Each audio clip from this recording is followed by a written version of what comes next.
Do you have any comment on the 4 hospitals in your district that are going to close because of your vote? The Republicans are struggling to put together this big, beautiful bill that their supreme leader so desperately wants. Mike Johnson and the GOP Republicans in the House are scrambling to tweak their mega bill here and there to get it just so, but one aspect they're sold on is gutting Medicaid in order to pay for tax cuts for the rich. Water is wet, the sky is blue. The Republicans are doing evil shit again.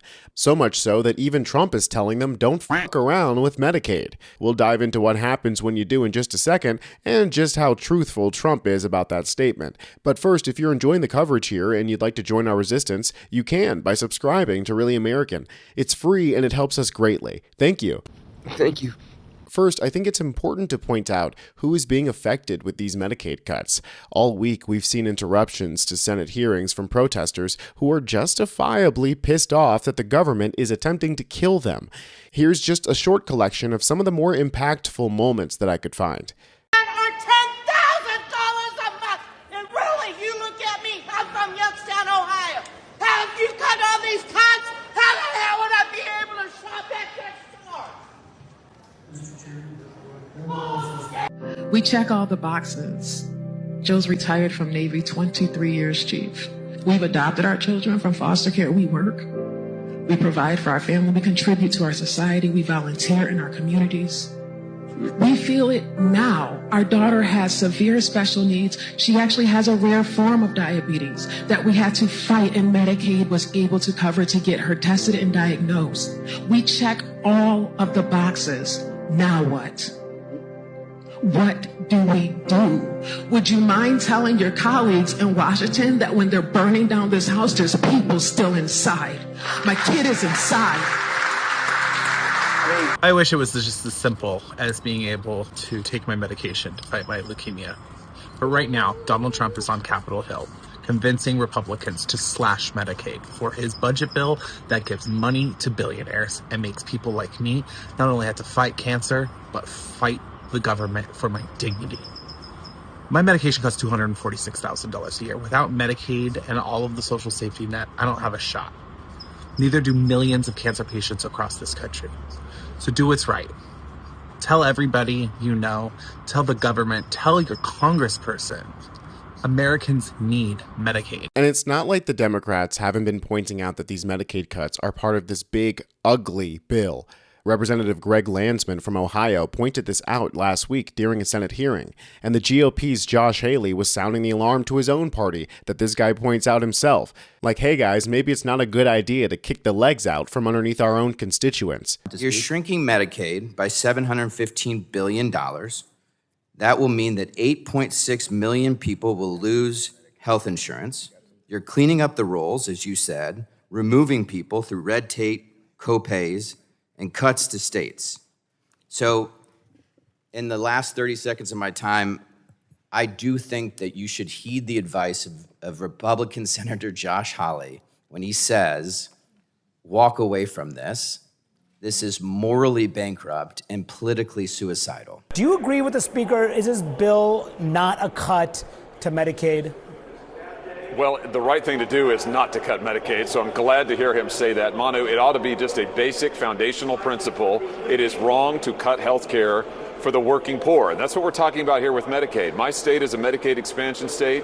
Over 20% of Missourians, including hundreds of thousands of children, are on Medicaid. And Manu, they're not on Medicaid because they want to be. They're on Medicaid because they cannot afford health insurance in the private market. These are working people and their children who need health care.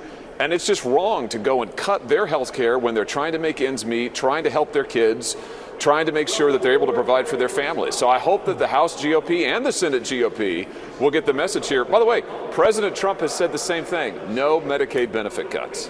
Well, guess what, Holly? It looks like this bill is a cut to Medicaid. Looks like your dear leader and your speaker were both liars, just like you are. And do you know what happens when you cut the health care from desperate people that desperately need it? They chase you down the hallway asking you, why the hell did you lie to us all? Congresswoman, I was wondering if you would just talk to us on your way over to the conference meeting. No. Last time you spoke with us, you lied to our face and said that you weren't going to vote for Medicaid cuts. But then you've actually voted for the largest cuts to Medicaid in the history of the country. Do you have any comment on that? Do you have any comment on the 4 hospitals in your district that are going to close because of your vote? Representative Miller-Meeks, I'm wondering if you have any comment on the health care that 67,000 people in your district are going to lose? Does it concern you that you only won by 800 votes? That was Alex Lawson, the executive director of Social Security Works, who is doing great work to fight the administration on their gutting of Medicaid and the social safety net. Does your group have a proposal to get more people into the workforce? What we would propose is a solution that would address the problem, which is that billionaires don't pay the same rate into Social Security as the rest of us, and that is what the actuaries say drives the entire problem, not the worker dependency ratio. Do you have the proposal?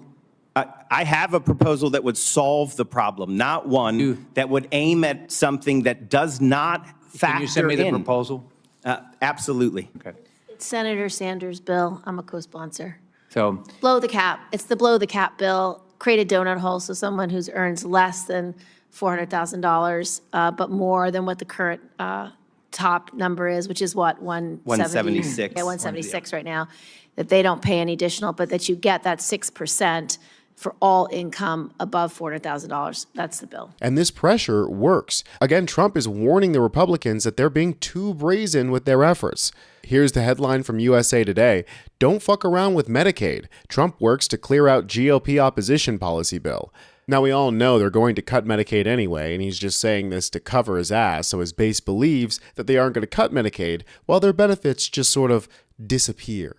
And again, the Democrats are trying to sound the alarm, at least the good ones are, like Pete Buttigieg. While the president was with congressional Republicans today, they are working on a major piece of legislation. And here's 3 of the things that it would do. 1, add trillions of dollars to the national debt.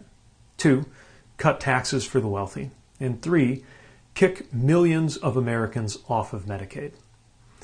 So this is a good time to reach out to your member of Congress and ask them if they're going to keep the promises that they made earlier this year not to cut Medicaid.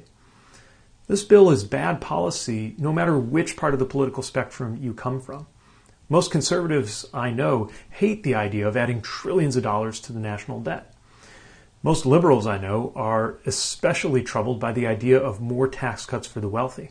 And most Americans I know understand that kicking millions of people in this country off their health care is just wrong. Our country can do so much better.